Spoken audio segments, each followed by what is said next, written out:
Coffee planter ಬಗ್ಗೆ ಇವರೇನು ಧ್ವನಿ ಎತ್ತಾ ಇಲ್ಲ. ಇದು ಅವ್ರ ತಪ್ಪು ಈಗ. ಯಾಕೆಂದರೆ ಕಾಫಿ ಪ್ಲ್ಯಾಂಟರ್ ಈಗ ಅವನು ಯಾಕೆ ಕೆಲಸ ಕೊಟ್ಟ? ಅರಣ್ಯ ಇಲಾಖೆಯವರು, ಪೊಲೀಸ್ ಇಲಾಖೆಯವರು ಎಲ್ಲ ಅಲ್ಲಿ ಮೈಕಲ್ಲಿ ಅನೌನ್ಸ್ ಮಾಡಿದ್ದಾರೆ, ಯಾರು ಕೆಲಸ ಕೊಡಬೇಡಿ, ಯಾರು ಹೊರಿಕೊಡಬೇಡಿ, ಏನು ನರಹಂತಕ ಆನೆ ಇಲ್ಲೇ ತಿರುಗ್ತಾ ಇದೆ, ನಾವು ಅದನ್ನ ಹಿಡಿತಾ ಇದ್ದೀವಿ ಅಂತ. ಅವರಿಗೆಲ್ಲ ಪ್ರಪಂಚಕ್ಕೆ ಗೊತ್ತು. 4 ದಿವಸದಿಂದ ಸತತವಾಗಿ ಆನೆ ಹಿಡಿಯೋಕ್ಕೆ ಅನ್ನ ನೀರು ಇಲ್ಲದೆ ಫಾರೆಸ್ಟ್ ಸಿಬ್ಬಂದಿಗಳಿಗಾದರೆ ಅವರಿಗೆ DA ಸಂಬಳ ಕೊಡ್ತಾರೆ. ಆ ಸಂದರ್ಭದಲ್ಲಿ ಇಲ್ಲಿನ ರೈತಾಪಿ ವರ್ಗದ ಅನೇಕ ನಮಗೆ ನ್ಯಾಯ ಬೇಕು, ಮೃತಪಟ್ಟ ಕುಟುಂಬಕ್ಕೆ 50 ಲಕ್ಷದ ಪರಿಹಾರ ಬೇಕು,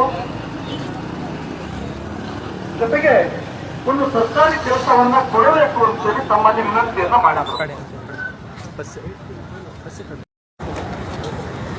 ಮತವನ್ನ ಪಡೆದು ಈ ಕ್ಷೇತ್ರದ ಶಾಸಕರಾಗಿದೆ. ನನಗನ್ಸುತ್ತೆ ಸಾರವಾರಿಗೂ ನಾನು ಈ ಕ್ಷೇತ್ರದಲ್ಲಿ ಶಾಸಕರಾಗಿರ್ತೇನೆ. ನಾವು ನಮ್ಮ ಸ್ವಂತ ಖರ್ಚಿಂದ ನಮ್ಮ ಶ್ರಮ ವಹಿಸ್ಕೊಂಡು ನಾವೆಲ್ಲ ಕಷ್ಟಪಡ್ತಾ ಇದ್ದೀವಿ. ಅದು ಅವರಿಗೆಲ್ಲ ಗೊತ್ತಿತ್ತು. ಯಾಕೆ ಅವನ ಕೆಲಸ ಕೊಟ್ಟ ಪ್ಲ್ಯಾಂಟ್ರು? ಅವನ ವಿರುದ್ಧ ಚಳುವಳಿ ಮಾಡಿ. ನೀವು ಯಾರ್ದೋ ಮೇಲೆ ಸಿಟ್ಟಿಗೆ, ಯಾವುದೋ ಸರ್ಕಾರದ ಮೇಲೆ ಸಿಟ್ಟಿಗೆ ನೀವು ಚಳುವಳಿ ಮಾಡಿ ನೀವೇನಾರ ಮೂಲೆಗೆ ಬಿದ್ದವರು ಮುಂದೆ ಬರ್ತೀವಿ ಅನ್ನೋದು ತಪ್ಪು. ಅದು ಜನಗಳಿಗೆ ಅರ್ಥ ಆಗ್ತದೆ. ಅಷ್ಟೇ ಅಲ್ಲ, ಯಾವುದೇ ಕಾರಣದಿಂದಲೂ ಸರ್ಕಾರ, ಅರಣ್ಯ ಇಲಾಖೆಯವರು, ಇಲ್ಲ ಅರಣ್ಯ ಸಚಿವರು ಈಗ ಸತ್ತೋಗಿರೋ ಲೇಡಿಗೆ ಪರಿಹಾರ ಹಣ 20 ಲಕ್ಷ ಕೊಡೋದು. ಅದು ಅವನು ಏನಿದ್ದಾನೆ ಕೆಲಸ ಕೊಟ್ಟಿದ್ದಾನಲ್ಲ, ಕೆಲಸ ಕೊಟ್ಟು ಅವನು ಮನೇಲಿ ಬೆಚ್ಚ ಕೂತಿದ್ನಲ್ಲ, ಅವನ ಹತ್ರ ವಸೂಲಿ ಮಾಡಬೇಕು. ಅವನ ಮೇಲೆ ಅಷ್ಟೇ ಅಲ್ಲ, ಅವನ ಮೇಲೆ ಒಂದು ಮರ್ಡರ್ ಕೇಸ್ ಹಾಕಬೇಕು. ಯಾಕೆ ಅವನಲ್ಲಿ ಕೆಲಸಕ್ಕೆ ಕಳಿಸ್ತೀಯ? ಸತ್ತೋಗಿ ಈಗಾಗಲೇ ಒಂದು 6 ದಿವಸ ಆಗಿಲ್ಲ, ಮತ್ತೆ ಕಳಿಸ್ತಿದ್ದ? ಅದು ಸ್ಟ್ರೈಕ್ ಮಾಡೋದು ಬಿಟ್ಟು ಈಗ ಸುಮ್ಮನೆ ಸ್ಟ್ರೈಕ್ ಮಾಡೋದು ಇದೆಲ್ಲ ಸರಿಯಲ್ಲ. ಆದರೆ ಈಗ ಆನೆನ ಹಿಡಿದು ಸಕ್ಕರೆಬೈಲಿಗೆ ಹೋಗಿದೆ. ಆನೆ ಭಾರಿ ಕಟ್ಟುಮಸ್ತಾಗಿದೆ, ಆನೆ ಭಾರಿ ಸುಂದರವಾಗಿದೆ. ಇನ್ನು ಅದರ ಕ್ವಾರೆ ಕತ್ತರಿಸಲಾಯಿತು. ಅದು ನಮ್ಮ ಆನೆಗೆ ಹೊಡೆದ್ರೆ ನಮ್ಮ ಆನೆಗೆ ಗಾಯ ಆಗ್ತದೆ ಅಂತ. ಸುಮಾರು 30-35 ವರ್ಷದ ಆನೆ. ಇದೊಂದು ಭದ್ರಾ ಆನೆಯ ದೊಡ್ಡ ತಳಿ. ಇದೊಂದು ಹೈಬ್ರಿಡ್ ಆನೆ. ಸ್ವಲ್ಪ ವೀಕ್ ಆಗಿದೆ, ಯಾಕೆಂದರೆ ಮದ ಬಂದಿರೋದ್ರಿಂದ. ಮದ ಬಂದ ಆನೆಗಳು ಆಹಾರ ತಿನ್ನೋದು ಕಡಿಮೆ, ಅವು ಸದಾ ಹೆಣ್ಣಾನೆ ಹುಡುಕ್ತಾ ಇರ್ತವೆ. ಇದಕ್ಕೆ ಮದ ಬಂದು ತುಂಬ ದಿನ ಆಗಿದೆ. ಯಾಕೆಂದರೆ ಮದ ಬಂದಾಗ ಫಸ್ಟು ನೀರು ಇಳಿದಂಗೆ ಇಳಿತಾ ಇರ್ತದೆ. ಕಣ್ಣು ಮತ್ತು ಕಿವಿ ಮಧ್ಯದಲ್ಲಿ ಒಂದು ಹೋಲ್ ಇರ್ತದೆ. ಅಂದರೆ ಕಣ್ಣು ಕಿವಿ ಮಧ್ಯ ಅಂದರೆ ಆ ಮಧ್ಯೆ ಒಂದು ಗ್ಯಾಪ್ ಇರುತ್ತಲ್ಲ, ಅಲ್ಲಿ. ಈಗ ನಾನು ನೋಡಿದ ಪ್ರಕಾರ ಆನೆಗೆ ಮದ ಬಂದು ಕಡಿಮೆ ಅಂದರೆ 1.5-2 ತಿಂಗಳಾಗಿದೆ. ಈಗ ಅಲ್ಲೊಂದು ರೀತಿ ರೆಡ್ ಕಲರಿಂದ ಒಂಥರ ದ್ರವ ಬರ್ತಾ ಇದೆ. ಅದು ಒಂದು 2-3 ತಿಂಗಳಾದಮೇಲೆ ಆ ರೀತಿ ದ್ರವ ಬರೋದು. ಈ ಆನೆಗೆ ಎಲ್ಲೂ ಹೆಣ್ಣಾನೆ ಸಿಕ್ಕಿಲ್ಲ. ಅದಕ್ಕೆ ಭಾರಿ ರೋಷಾವೇಶದಿಂದ ಕೂಡಿದೆ. ಇಷ್ಟೆಲ್ಲ ಆಗಿದೆ.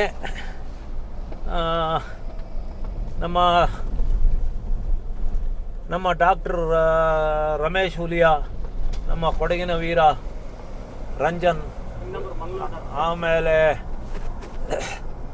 ನಮ್ಮ ಮಾವುತರುಗಳು, ನಮ್ಮ ಭೀಮಾ ಆನೆ ಗುಂಡಣ್ಣ, ಆಮೇಲೆ ನಮ್ಮ ದುಬಾರೆಯ ಈರಣ್ಣ ಟೀಮ್, ಮತ್ತು ಅಲ್ಲಿಯ ಲೋಕಲ್ ಒಬ್ಬ ETF ಹುಡುಗರುಗಳು, ಆಲ್ದೂರು ಮತ್ತು ಬಾಳೆಹೊನ್ನೂರು ಭಾಗದವರು, ಜೊತೆಗೆ ನಮ್ಮ ಅಲ್ಲೊಬ್ಬ ಕಂಟಿ ಮಂಜು ಅಂತ ಒಬ್ಬರು ಇದ್ದಾರೆ, ವಾಚರ್. ಇವರೆಲ್ಲ ಹಗಲು ರಾತ್ರಿ ಎಲ್ಲ ಕಷ್ಟಪಟ್ಟು ಇದು ಯಶಸ್ವಿಯಾಗಿದ್ದಾರೆ. ಅದಕ್ಕೆ ನನ್ನದೊಂದು ಮನವಿ, ಈ ಹಿಂದೆ ಯಾರ್ಯಾರ್ದೋ ಹೆಸರು ಆನೆಗಿಟ್ಟರು, ಸುಮ್ಮನೆ ಯಾರೋ DFನೋ ಇಲ್ಲ ಇನ್ಯಾರೋ ಡಾಕ್ಟರ್ದೋ ಮಕ್ಕಳದ್ದು ಹೆಸರಿಟ್ಟರು. ಅದಕ್ಕೆ ಈ ಆನೆಗೆ ನಮ್ಮ ರಮೇಶ್ ಡಾಕ್ಟ್ರಿದ್ದ ಹೆಸರಿಡಬೇಕು. ಅವರಿಗೆ ಇನ್ನೊಂದು ಹೆಸರು ಇದೆ, ಹುಲಿಯಾ ಅಂತ.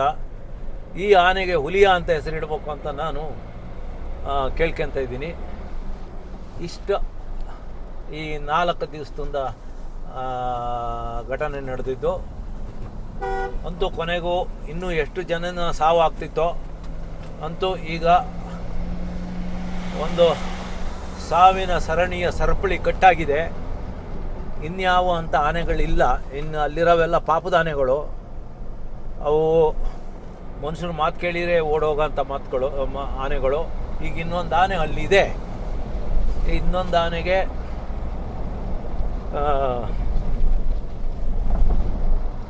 ರೇಡಿಯೋ ಕಾಲರ್ ಹಾಕಿ ಅಲ್ಲೇ ಬಿಡ್ತಾರೋ ಇಲ್ಲಿ ತರಕ್ಕೆ ಕಷ್ಟ ಆಗ್ತದೆ. ಯಾಕೆಂದರೆ ಆ ಕಲ್ಲು ಬಂಡೆಲೆಲ್ಲ ಎಳ್ಕೊಬರೋದು ಕಷ್ಟ. ಇವತ್ತು ಈ ಆನೆ ಏನಾರು 1 ಕಿಲೋಮೀಟ್ರ್ ಮೇಲೆ ಬಿದ್ದಿದ್ರೆ ಈ ಆನೆ ತರೋಕ್ಕೆ ಆಗ್ತಿರಲೇ ಇಲ್ಲ. ಅದೇನೋ ದೇವ್ರ ದಯೆಯಿಂದ ಒಂದು ಮೇಯ್ನ್ ರೋಡಿಂದ ಒಂದು 50 ಮೀಟ್ರು ಇಲ್ಲ ಅಷ್ಟು ದೂರದಲ್ಲಿ ಬಿದ್ದೋಗಿತ್ತು. ಇಲ್ಲಿಗೆ ಕಾರ್ಯಾಚರಣೆ ಸದ್ಯಕ್ಕೆ ಸ್ಟಾಪ್ ಆಗಿರ್ತದೆ. ಇನ್ನು ಮುಂದೆ ಏನಾಗ್ತದೆ ನೋಡಬೇಕು. ಆಮೇಲೆ CCF ಮತ್ತು ರೇಂಜರ್ಗಳು, ಆಮೇಲೆ ನಮ್ಮ ಮೋಹನ್ ACF ಮೋಹನ್ ACF ಇದ್ದಾರಲ್ಲ, ಅವ್ರು ಎಂಥ ಆನೆ ಇರಲಿ, ಅದು ಎಂಥ ನರಾಂತಕ ಆಗಿರಲಿ, ಆ ಮನುಷ್ಯ ಹೆದರೋದೇ ಇಲ್ಲ. ಕಾಡೊಳಗೆ ಬರ್ತಾರೆ. ನಿನ್ನೆನೂ ನಾವೆಲ್ಲ ಒಟ್ಟಿಗೆ ಕಾಡಿಗೆ ಹೋಗಿದ್ದು. ಹಿಂದೆ ನಾವು ಮೂಡಿಗೆರೆಯಲ್ಲಿ ಹಿಡಿದಾಗ ಆನೆಗಳನ್ನ ಹಿಡಿಯೋತ್ತಿಗೆ, ಆಮೇಲೆ ಅವರು ಮೂಡಿಗೆರೆಯಲ್ಲಿ ರೇಂಜರ್ ಆಗಿದ್ದರು. ಆಮೇಲೆ ಏಕಲವ್ಯನ ಹಿಡಿಯೋತ್ತಿಗೆ ಹೈಯೆಸ್ಟು ಕೆಲಸ ಮಾಡಿರು. ಕಾಡೊಳಗೆಲ್ಲ ಅವರು ಬಂದಿದ್ದರು. ಹಾಗಾಗಿ ಅಂಥ ಆಫೀಸರ್ಗಳು ಬೇಕು. ಸುಮ್ಮನೆ ಎಲ್ಲೋ ಶೋ ಮಾಡ್ಕೊಂಡು ಎಲ್ಲೋ ನಿಂತ್ಕೊಂಡ್ರೆ ಅದು ಆಗಲ್ಲ. ಈ ಯಶಸ್ಸು ಇಡೀ ಫಾರೆಸ್ಟ್ ಇಲಾಖೆ, ETF, ಆಮೇಲೆ ನಮ್ಮ ಆನೆಯ ಮಾವುತರು, ಕಾವಾಡಿಗಳು, ಸಕ್ಕರೆಬೈಲು ಆನೆ ಮಾವುತರು, ಕಾವಾಡಿಗಳು, ಆಮೇಲೆ ETF ಹುಡುಗರು, ಆಮೇಲೆ ಇವರಿಗೆಲ್ಲರಿಗೂ ಸಲ್ತದೆ. ದಿನಾಂಕ 22ನೇ ತಾರೀಕು ಬೆಳಗ್ಗೆ ಕಾರ್ಯಾಚರಣೆ ನಡೀತಿರುವಂಥ ಟೈಮಲ್ಲೇ ಒಂದು ಮಹಿಳೆ ಕೂಡ ಬಲಿಯಾಗ್ತಾರೆ. ಈ ಕಡಬಗೆರೆಯಲ್ಲಿ ಶವವನ್ನು ಇಟ್ಟು ದೊಡ್ಡ ಮಟ್ಟಿಗೆ ಪ್ರತಿಭಟನೆ ಮಾಡ್ತಾರೆ. ಲಾಠಿ ಚಾರ್ಜ್ ಸಹ ಆಗುತ್ತಂತೆ. ಸೊ ಗಮನಿಸ್ತಾ ಇರ್ಬೋದು ಯಾವ ರೀತಿ ಅಂತ. ಹೋರಾಟ ಕೂಡ